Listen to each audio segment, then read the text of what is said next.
Hello, I'm Jacob E. Miles with Brown Harris Stevens in New York City and Northern New Jersey. I transform people's ambition into achievement through real estate. Here are some thoughts on recent economic developments and on our residential real estate market.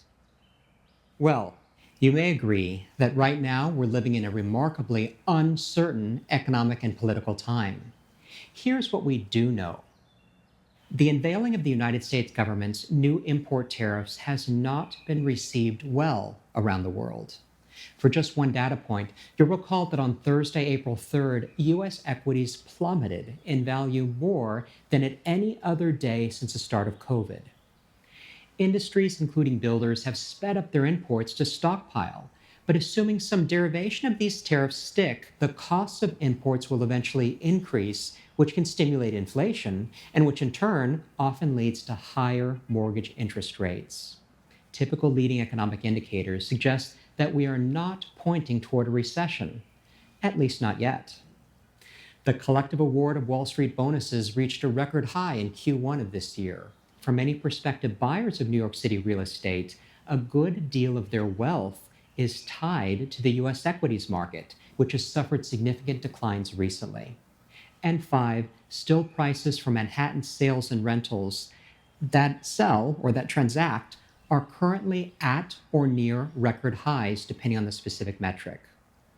And now, what we don't know. When and to what extent the federal government may reach a budget resolution on spending. A significant resolution would address some uncertainty in the marketplace. The actual implementation of the new tariff scheme and how permanent or even pliable such tariffs may be. When and to what extent inflation and a slowdown in economic activity may bite. Since I like to smile, I'll offer you a silver lining. It's not all red ink. Picture an economic contraction coupled with future uncertainty, if that's what may happen, and all else equal. This scenario would encourage a flight to quality, such as to prime real estate and to U.S. Treasury bills, which in turn would put downward pressure on mortgage interest rates, creating opportunity for some. Over the long term, remember that New York City has always recovered relatively quickly and forcefully after prior economic shocks to achieve new record highs. By design, real estate is a conservative investment meant to be held and to perform over the long term. There are still numerous tax efficiencies that can result from investing in real estate, and there's no talk of taking those away.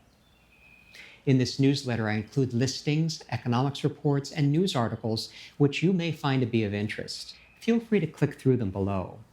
Finally, although I gratefully directly support clients in New York City and Northern New Jersey, I've also got a highly trusted alliance of outstanding real estate professionals around the country and world. If you're thinking of making a sale, purchase, or lease a property literally anywhere, it's likely a very consequential decision for you.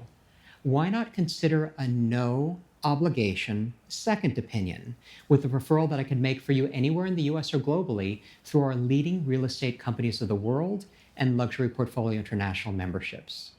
In any case, please let me know how I may best be of service to you. Many thanks and take good care.